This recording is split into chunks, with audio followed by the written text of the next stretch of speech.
Well, hello, everyone. Happy Wednesday. Welcome, everyone. Welcome to another one of our Blue Star Careers webinar. Thank you so much for joining us. If you can hear us, please put a comment in the chat. Let us know where you are watching. I'd love to be able to make sure that we have sound for you because we are live. We are streaming this into our Facebook, LinkedIn, our digital platform in the neighborhood, and so we are so glad to be back for 2026. And remember, these webinars are designed to connect you to job opportunities, employer partners, introductions, career pathways, while sharing with you the latest resources and tools for our military connected members. Every Wednesday, you can meet new partners that join our program and our network. And during these webinars, you can learn about practical best practices for your next steps. Of course, we love to see you all the follow up and more connections in the neighborhood. Search for the Blue Star Careers community right in that community. But today we're so excited. We are joined by Matthew Langseth from the city of Tucson. Of course, he's here as his person and human resources expert to share with us about all about supporting veteran focused efforts, how you as a veteran or military spouse can get involved and land your next local government job. He's a strong advocate for helping transition service members and public sector careers, and we're so excited and delighted, honored to have his expertise walk us through this whole discussion so that you can learn how to find and land a meaningful career opportunity, whether you are PCSing to a local city or you are finding your happily ever after home. It's a great way for you to really learn how to secure those exciting opportunities. Please pay it forward. Don't keep it to yourself. Let us know where you're watching, share your comments, and then let us know how we can support you. Meet us in the neighborhood. But let's begin. Thank you so much for joining us.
Wonderful. Thank you so much for joining us today. We're so excited and delighted to be back in 2026 with another great virtual connection for all of our Blue Star members or those of you who may not be members. But thank you so much for joining us. We're live right now, so please share a comment. Let us know where you're watching, perhaps your city, so that we can connect with you and connect you to a local city point of contact who may have some great opportunities. But today, Matthew Langseth, who's here right next to me, is going to bring us more exciting tips and also insightful conversations about how you can land your next work opportunity in your local area, or perhaps you want to move right next to him in his local city vicinity and then take advantage of his expertise because he brings more than 2 decades of military experience, a deep understanding on how local government and the hiring process works, for anything from identifying the right roles for you or navigating the application process, which sometimes can be a little bit complicated. But let me stop doing the talking and bring our expert, Matthew. Thank you so much for joining us today, taking time out of your busy schedule. Please tell us a little bit more about yourself, introduce yourself, anything we should know about you. Thank you so much for the wonderful introduction. A pleasure to be here today, and hopefully some of this will be helpful for folks navigating careers in local government. So my name is Matthew Langseth. I am the Military and Veterans Program Coordinator here for the city. I help a lot with Skill Bridge. We're also MSEP partners with the U.S. Army Pays program, and we also have an internal veteran and military spouse employee resource group. I did a little over 21 years in the Army within Army aviation, primarily within planning and operations. Did a lot of nonprofit support, and then this position showed up on my LinkedIn feed, and it was created by one of the city council members that were on the city council, and because they wanted to do more specifically for veterans and military spouses. So they created a position. I applied, competed for it, and got hired. And so been here a little over 2.5 years. The end of April will be 3 years, so coming up on that. And really excited to be able to bring the support to the community, not only the military spouse community, and the transitioning service member community, but also to the Tucson community as well. So super excited to be here. And yeah, let's get it started.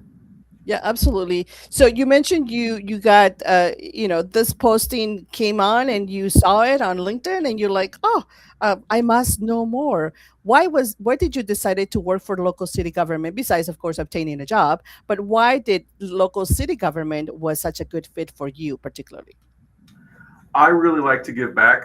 I'm all about paying it forward. It's kind of the service, uh, continuing to serve from the military in a civilian capacity. And when I read the position description and looked at all the things that they wanted this position to do, I was like, this falls in line not only with my passion, but also my mission of wanting to help others and continuing to serve. And so I looked at it and said, hey, let's lock in, let's go. And I came out number one and I accepted the offer. So it was pretty exciting. Awesome. And so glad that you are here because now we get to dive in and pick your area of expertise now that you've been in this role. And of course, building it as we speak, continue to grow into it so that we can definitely know and learn more about, why should we consider searching for local government jobs? Perhaps why we're not, expanding our search this level, either as a military spouse or a service member. What do you think this is not happening so much So with? when I transitioned out of the military, my initial thought, and it seems to be a lot that I experience, is people start to look at solely defense contracting because they're like, oh, this is how my knowledge, skills, and abilities are going to immediately transfer. So they start doing that, or they pick maybe like one or two key areas, but they forget or they don't know that there are city and town. So the town of, the city of, whatever, depending on the size, right? Then there's county positions, and then there's state positions, and all these are going to run for every city, town, county, and state. And so that's just a way to expand your search. Until that job posting came up and I saw it in my LinkedIn feed, I never considered, I didn't even look, I didn't know. And so it's just a way to expand your search and maybe think about things you didn't initially have planned, right? Wasn't initially in your plan because you just didn't know about it. And so it's pretty interesting. Uh, a lot of federal type things like time off and all that really transfer over. There is a retirement with, at least with our city, so not just a 401k. You have the option to put into a 401k. One of the benefits is there's an actual pension at the end too. So if you stick around and you meet the formula, have, having a pension is also a nice benefit. Wonderful. And I know that in my world we get sometimes a few local cities or local programs that want to recruit and retain service members and military spouses and they want to share the programs. But sometimes, it's remote work is not such abundance within these city opportunities. However, there are so many other perks that perhaps we're not looking more in detail and could actually be a little bit more give us a little bit more weight for our career progression and considering the incredible benefits. So tell me a little bit more about what some of those common myths that you have seen or perhaps you had yourself about local city government careers, but what is really the reality that we should consider?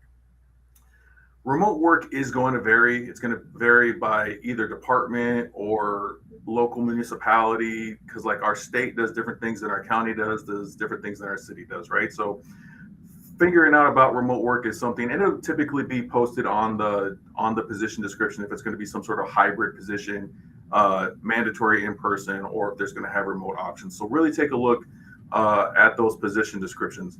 What's interesting about the city, and I'll hearken it to my military career a little bit, right? There are a lot of there's so many departments. So depending on how you count our departments within the city, there's like 19 departments, and within those departments there'll be different sub departments. So in the Army, there's over 200 jobs, right? Over 200 MOSs. In our city, we have over 1,200 different types of jobs. So you can get in the city in one position, and this is very common. People will then say, hey, I really liked what I saw over here, and then the position opens, and then people are able to move around. So think of it as reclassifying. If you were in the military, right? I was this job, I'm going to reclassify to this job. And so there's different opportunities. We also have internship programs. Some are internal, some are external, and all kinds of different stuff. So getting in is typically one of the goals, and then there's so many places to move around because there's so many options. And that's what's really neat. There's so many things I didn't know existed. So we have like IT positions that work on water items. So they're in the water department, but they're IT related, right? And so there's all these different things that you can learn and transition into, and you can grow with your career. So if you start in HR and you're like, hey, I'm kind of over HR, maybe I want to do safety. Well, we have a whole safety department. And so you can continually evolve and progress within the organization. Wonderful. And then I know that you spoke about, you also have, like through the city, through your particular program, you have Skill Bridge. Tell us about Skill Bridge. How does that work for at a city level, and how can others take advantage of something like this? So we are considered civil servants within the city of Tucson, and we have a civil service commission, which is the rules of how to hire. So the goal of Skill Bridge, which I'll get into all that in a second, but the ultimate goal is to get people into a full-time position.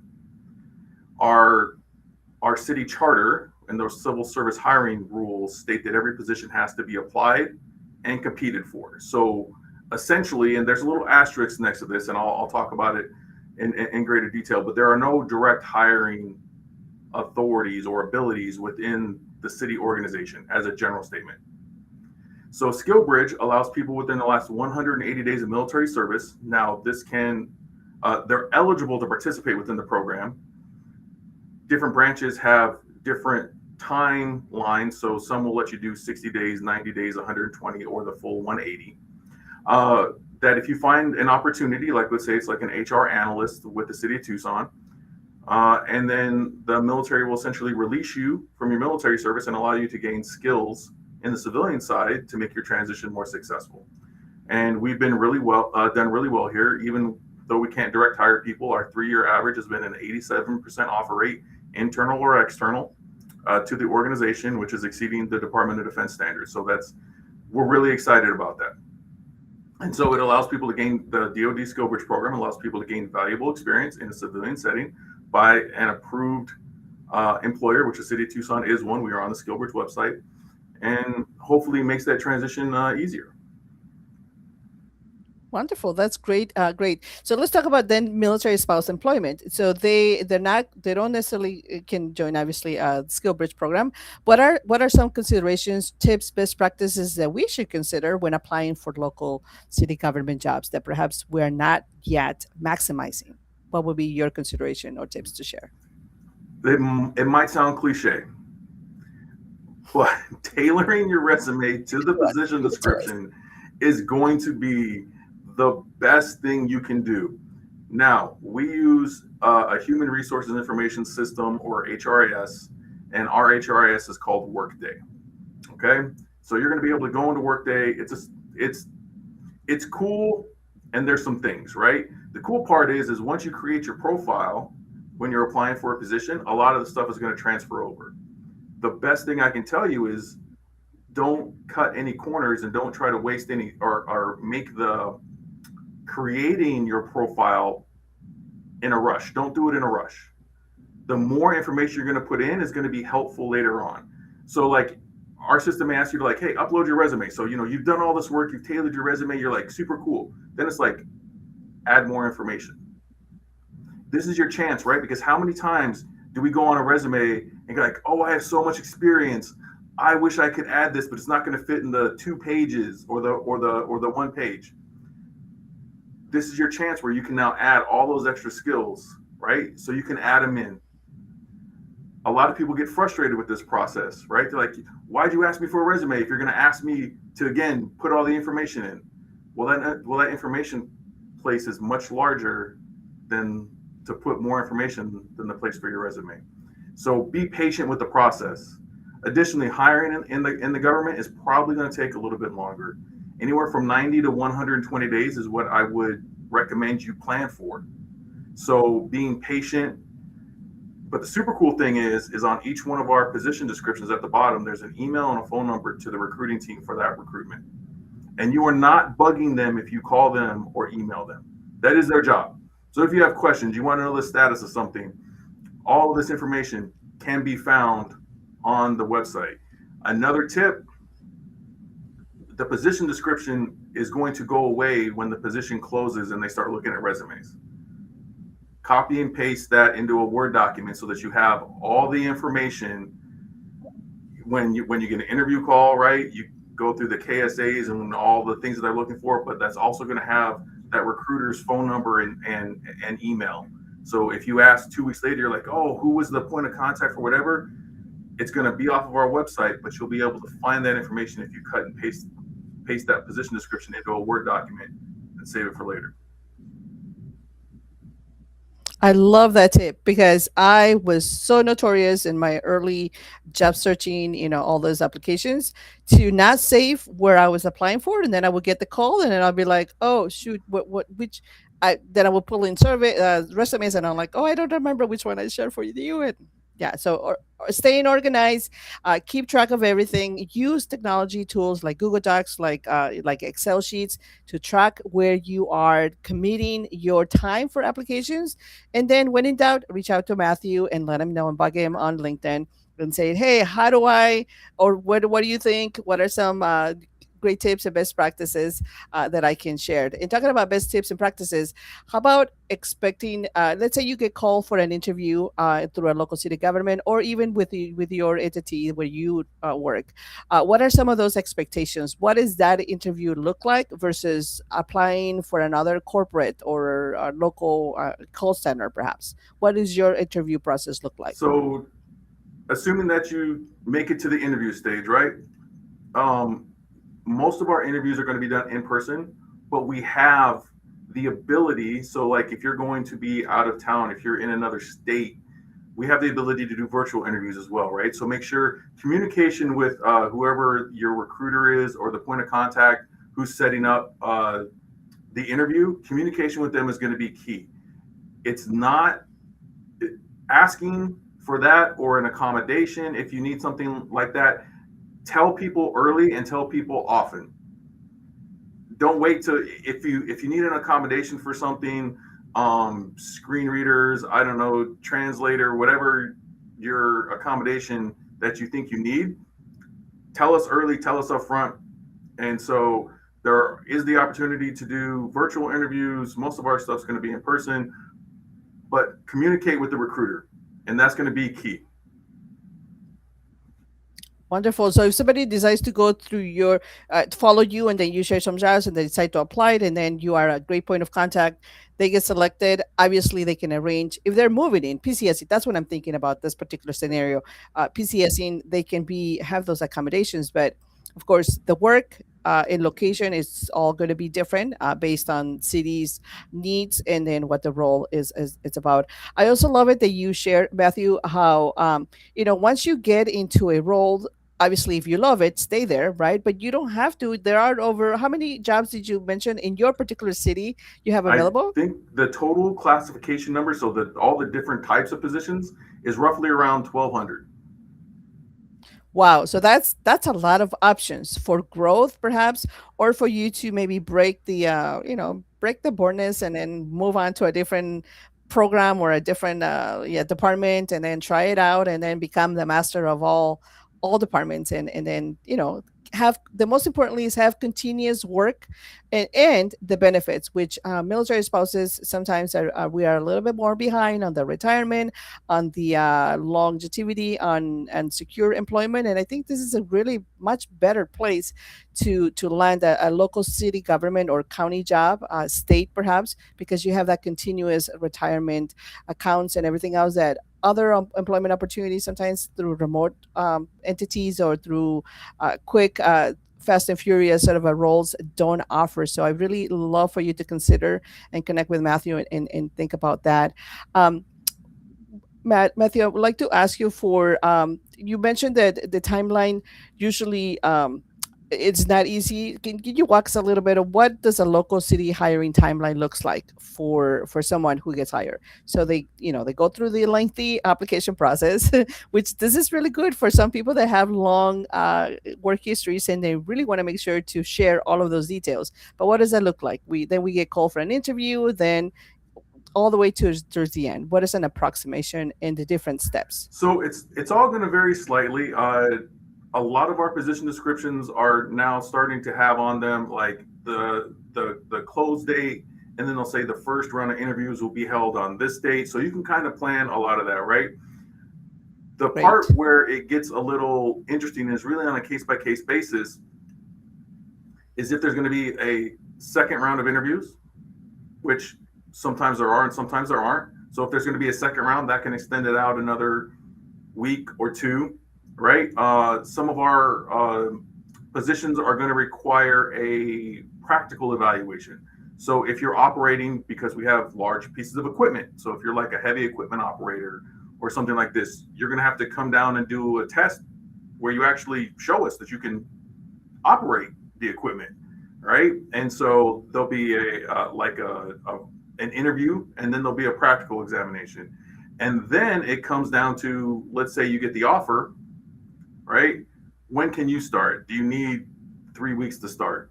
Are you not getting here for 4 weeks? So all that can kind of play into from the start of the process through the application, right?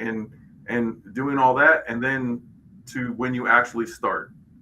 And so my process was 121 days from the time I applied to the time it closed, to the time we did the interviews, to the time we did the salary negotiations, and then to the time I gave my 2 weeks notice, and then the time that I started.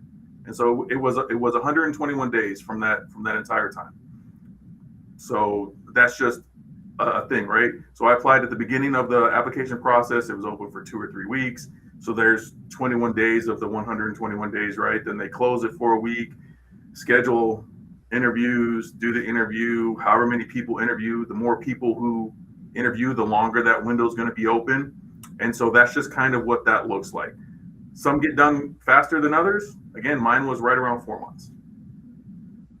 Okay, 4 months. Okay, wow. That's a great time either to throw in a certification timeline and then learn in the process while you get to the job. So this is great. Thank you for sharing all of that. And then back to the interviews. Is it when you have these interviews, is it a single one-on-one interview process, or do you have to do panel interviews with multiple people so that you can prepare, or I don't know, it's expand your visibility? How does that Generally work? speaking, they're panel interviews.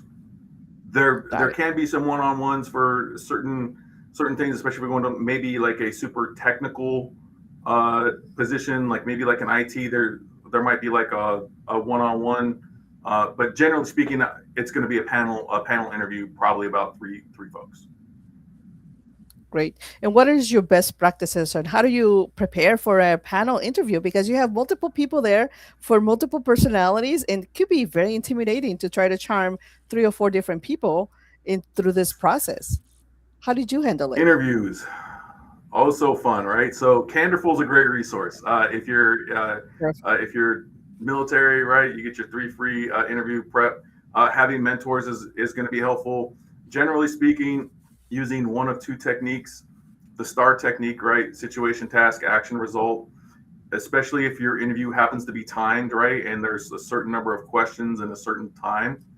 The STAR method will keep you focused and help you stay within, about that 2.5 minute per question kind of sweet spot. So you're not rambling, but you also provide enough information Another technique I've heard of is triple T, takeoff, turbulence, touchdown. Very similar, right? Takeoff, what was the issue? Turbulence, there was the problem, right? And then touchdown, how'd you use your leadership, knowledge, skills, and abilities to solve that problem? So, whichever one you're more comfortable with, that's generally one of the best things to practice.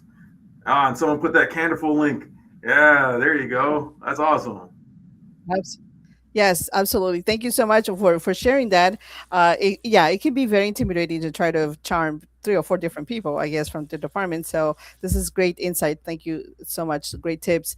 And then also before we get to the comments and then of course the shout outs, just one last question about just in general, what are some of those typical uh, maybe things or yeah, some typical things or that we're not considering that we should be making up our mind to look for a local city government or pack our bags and move to be your neighbor. Any tips or any things that we should consider that you we can seal the deal right now for local city government jobs that you can share? Stabilization is probably the biggest one, right? Public sector jobs generally are considered a little bit more stable. There are different things to think of and things that can change within government. Within Arizona, there's ARS, which is the Arizona Retirement System, and then there's TRS. And you're going to ask me the acronym, what it stands for, and I forget. But the city of Tucson's on TRS, right?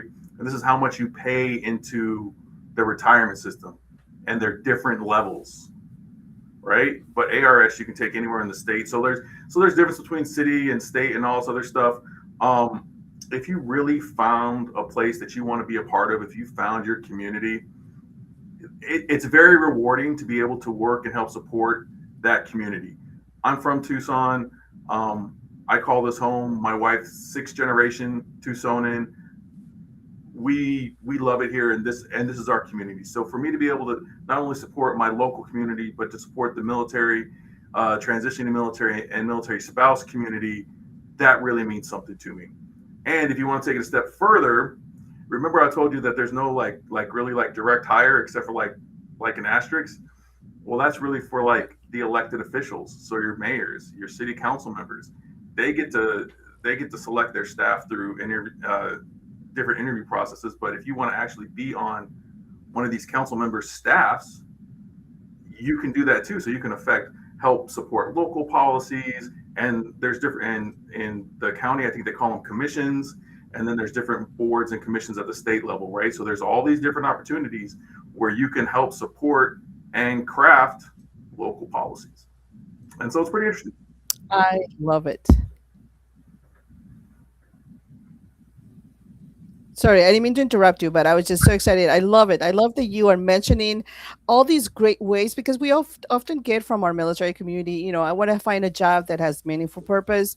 And there's so many ways to really pivot or build this purpose for you after or during military active duty military services. And I think local city government jobs sometimes go under unappreciated, overlooked when it comes to securing that role when you are moving in to the area or you're finding your local happily ever after, because not only like you mentioned you'll get a great stable opportunity and job, but you also will have the chance to get involved with the local city government, other programs, other committees, because that is the community that you belong to, and or you'll be making a home while you are in transition through that portal. So thank you so much for sharing that. Let's go into some shout outs really quick. We have some members that have shared some comments. So thank you so much for sharing with us. And then we definitely will connect with you afterwards and see how we can provide some local connections. So thank you for Nisa over in Dallas. Thank you all the way to Kansas City. Oh, aloha. Thank you, Florida, always showing up for us. Thank you so much. And then thank you, Bruce, for the shout out. We loved you too, and all the way over there, the folks in our community. Thank you, New York, for also showing up. And then thank you for the digital community. This is actually from our platform over on the neighborhood. So thank you, Kimberly. Thank you for being here.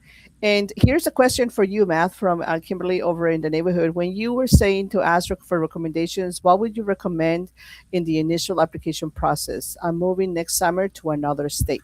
So in the initial application process, all right. So it's been 2.5 years since I submitted an application through our portal. Okay, through the application process, I don't know if you would necessarily need to ask for an accommodation. Um, when I was speaking about accommodations, there's accommodations for when you get hired, right? Like if you need light coverings or something like that, that's once you get hired. But you can also ask if you need any type of accommodation for the interview process. That's when, Got it. so like when they reach out and they start to schedule the the interview, if you need an accommodation, that's the time that I would talk to the recruiter for whatever that accommodation might be. Another thing you can do is if you were looking at a particular role, right? Like I said, all of our recruiters' information. I'm not a recruiter, right? I'm not a recruiter, but all of our I'm kind of like a big billboard, like a hype person.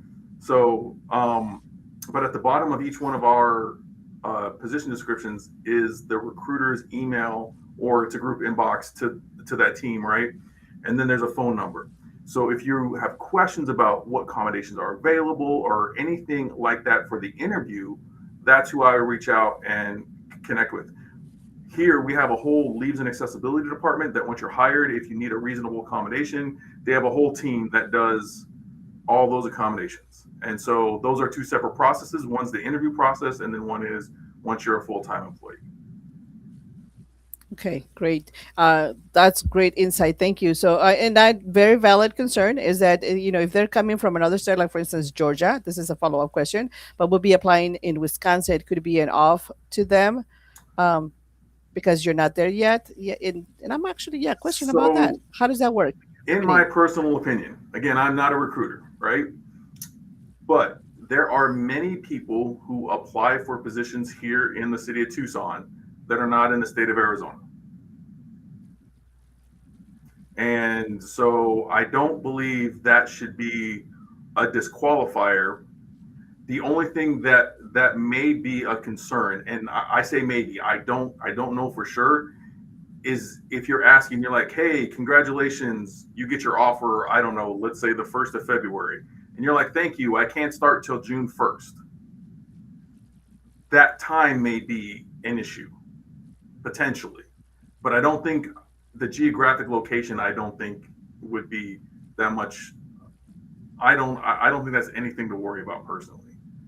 Um, So, okay, so there's another follow up question. So, when should we address the move or that you're moving to that particular city or state? Is it during the first pre screening? Maybe if you wait until you get invited to the interview, or when you're going through all the panel interviews, or when do you, or when you're getting the offer and said, oh, by the way, I'm going to be moving to your local I don't think area? there's a wrong time, personally. Okay, Um, I think it's whenever you feel comfortable addressing it. You can be up uh, if it comes up in conversation, fine. But I don't think there's anything wrong with addressing it at any one of those stages that you mentioned. got it. I think also, just making sure that you are really maximizing the process, the application process, through this particular uh, government sort of expectations or platforms, is that you really have the chance to address your extensive and more, and continuous work that you have had versus a fast and furious sort of application in a corporate setting. So if you are a great candidate, I think most cities or most places will want to wait for you, right? Everything's going to be different. All right, everything's going to be Got it. different. Like I said, we have 19 different departments with all these recruiters that work in all these different departments, and everyone's needs are going to be slightly different, right? But being able to highlight your knowledge, skills, and abilities, put in the tailoring the your resume to show and highlight your experience is going to be so critical, right? That's how you're really going to help set yourself apart, showing how you meet all the knowledge, skills, abilities, the minimum qualifications, the preferred qualifications, and showing that value is really going to be key. Everything else is really case by case, and working with that recruiter and your point of contact throughout that process is going to be key, right? So just keep the communication open and go forth and do great and wonderful things. Wonderful. And I love that is the huge differentiator versus applying through all these other online platform or sites through a local city government. Like Matthew mentioned, you have the direct point of contact of some of those roles when they're posted. You have a recruiter, you have that personal connection to go back and forward. And if the timing is not right, guess what? Once you get settled in or you are in the next listing for future opportunities, you already know the point of contact to go to. That's what differentiates applying for a local city government job versus going online through Indeed, LinkedIn, or some of the other places that you don't know or you don't have that direct connection. So thank you so much. Now I'm going to test your superpower abilities, Math, because I heard another colleague through the city of San Diego, they have enormous contacts to the local cities within their vicinity. Can you be a resource for local cities as well? That you can be a point of contact and say, hey, let me intro to that city over in so and so. I can do my best. I can do my There you best. go. I know some people, I don't know all the people, but I do have some great mentors. And if I haven't shouted out American Corporate Partners, Post Veterati, or Mill Mentor as additional mentor sites that you can go to, let me do that now. So great resources, having those mentors, having those different connections, really, really going to be helpful. And if I know somebody, absolutely, I got you. Um, I pretty much know Phoenix and Tucson. If you're asking for anything outside of that, it's going to be a little rough, but it's always worth a try. And I may know someone who knows somebody, right? Because Bruce Thompson's on here. Bruce Thompson knows a lot of people, and I know Bruce Thompson. Absolutely. And there, So there you go. yep. Absolutely. And there's your LinkedIn. So the best way to connect with you is through your LinkedIn. So go ahead and follow Matthew and then follow all the great work that he's doing over there for our local Arizonians, as well as just in general for veterans and military spouses. There's a LinkedIn. We'll share it in the comments. If you scroll over the comments, you'll find it in there as well. Thank you so much for all of you who are watching. And one quick just recap on the shout outs, because we didn't take time to do the LinkedIn individuals who are watching over there. So thank you, Beth. Thank you, Maria. Thank you, Brian, Jason, Katie.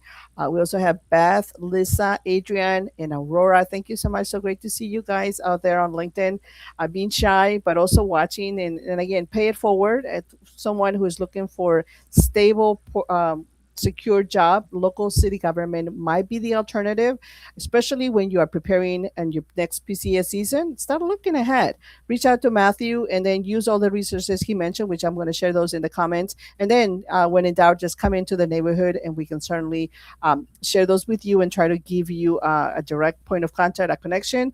But as Matthew mentioned, sometimes you don't need us, you don't need the connection. You just simply need to evaluate the local city where you are moving to, find the point of contact at the recruiter for that program, and then voila, you just work your magic towards getting that connection. And we're getting closer to wrap up here connections, but not without saying or asking Matthew, if there's anything that you are looking for, anything that you can leave our audience today with a good food for thought action item, or an initiative that you would like to highlight, goal for 2026 that we can all support you as well. This is your chance. Let's do some closing statements. The best thing I can tell you for government, I think I said it before a little bit, is be patient. The other thing is also please reach out. Do not be afraid to reach out to the recruiter. Do not be afraid to ask a question. If you need an accommodation, don't be afraid to speak up for yourself, right? Do it early. Give the organization enough time to react to be able to accommodate if you do need something, right? Um, and I know it's super hard. What I'm about to tell you is a really big ask. Is don't get down on yourself and don't get discouraged. All right. I can tell you a great story. I can tell you a great story right now. Someone who's in my skill bridge program didn't get the offer that they were hoping for at the end with my organization, right? Sometimes it happens. They were out there reaching and they went to another government organization. I'm not going to say the name, but they went to another government organization. They interviewed and they thought they were going to be a great fit. They didn't get the job, but there was another job that got referred to within that same organization and they just got hired and they start on Monday. So it doesn't always happen the first time, stay motivated, right? Don't get down on yourself, and good things are going to happen. Keep putting the work in, keep networking, keep talking to people, and good things will happen. So don't get down on yourself, stay motivated, and don't get discouraged. I know it's a big ask, especially there's lots of no's sometimes, right? I got like 22 no's in a row. I was like, what's wrong with me? What am I doing wrong? I'm doing all the right things. And then I got my yes. So you only need the one yes. Just keep going. Wonderful. Thank you so much. And with that, we'll wrap it up. And please join us for follow up and other additional comments in the neighborhood. Connect with Matt and all the great resources he mentioned. And so, thank you so much for watching. We'll see you next week with another great webinar and more intentional discussions. Thank you for watching. Have a good one. Thank you, Matt.